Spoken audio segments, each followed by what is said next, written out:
አንድ ወር በሞላውና አሜሪካና እስራኤል በተቀናጀ መልኩ ኢራን ላይ በከፈቱት ጦርነት ምን ዋና ዋና ጉዳዮች ተከሰቱ? የካቲት 21 2018 ዓለማችንን ወደ ሌላ ዓለም ያሸጋገረ ሲጠበቅና ዳርዳር ሲባልበት የነበረው ጦርነት በመካከለኛው ምስራቅ ፈነዳ። አሜሪካና እስራኤል በታለመና በታቀደ አለፍ ሲልም በድብቅ ሲሴር በኖረ ሴራና በረጅም ጊዜ ክትትል ኢራን ላይ አስገራሚና አስደንጋጭ የተባለ ጥቃት ተከፈተ። ኢራንን ለ40 ዓመታት የመሩት አያቶላህ ሃኒ ኻሜኒ ተገደሉ። ከ20 ሺህ የሚልቁ ኢላማዎች በኢራን ሰማይ ላይ በሚዘንቡ ቦምቦችና ሚሳኤሎች ተደበደቡ። የኢራን የአጸፋ ምላሽ ከ10 በላይ በሚደርሱ ሀገራት ላይ ዘነቡ። የሆርሙዞች መዘጋት የነዳጅን ዋጋንና የዓለምን ኢኮኖሚ አናግቶታል። አሜሪካም ኢራንን እጅ ስጪ እንዳትበላሽ ከማለት እኩል ነን እንደራደር ወደ ማለት መንሸራተቷ የዚህ ጦርነት አበይት ክስተቶች ናቸው። በዝርዝር እንመለከታቸዋለን። የኢራን ሰማይ የቦምብና የሚሳኤል ዶፍ ማዝነብ ከጀመሩ እነሆ 1 ወር ደፍኗል። የኢራን እስላማዊ አብዮታዊ ዘብ ዋና መሪዎችና ወታደራዊ ይዞታዎች እንዲሁም የኒውክሌር ተቋማት ለጥቃቱ የተመረጡ ቦታዎች ነበሩ።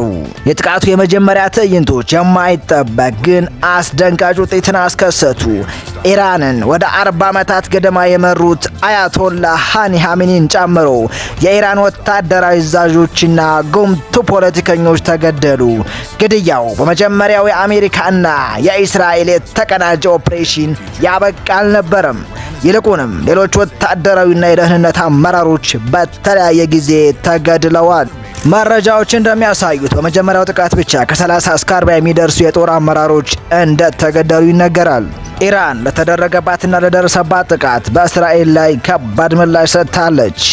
የኢራን ሚሳኤሎችና ድሮኖች በእስራኤል ላይ ብቻ የቆሙ አልነበሩም።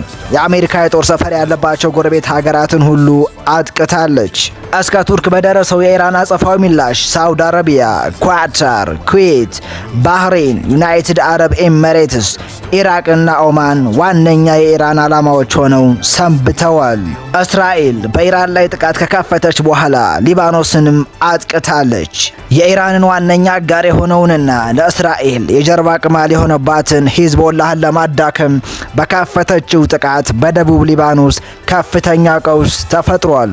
መዲናዋ ቤይሩትን ጨምሮ በርካታ የሊባኖስ ከተሞች የጦር ቀጠና ሆነው ሰንብተዋል። እስራኤል ወደ ሊባኖስ ግዛት የእግር ጦር በማስገባት ጭምር እየተዋጋች ትገኛለች።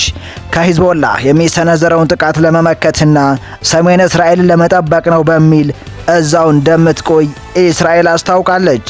ሂዝቦላህም በአንጻሩ ጥቃት መፈጸሙን እንደሚቀጥልና ለኢራንም ያለውን አጋርነት አሳውቋል። ጦርነቱ ከተጀመረ ወዲህ በኢራንም በእስራኤልም ሰላማዊ ዜጎች ተገድለዋል። እስራኤልና አሜሪካ በጥምረት በፈጸሙት ጥቃት ኢራን ውስጥ ቢያንስ 20 ሺህ ኢላማዎችን አድርገዋል።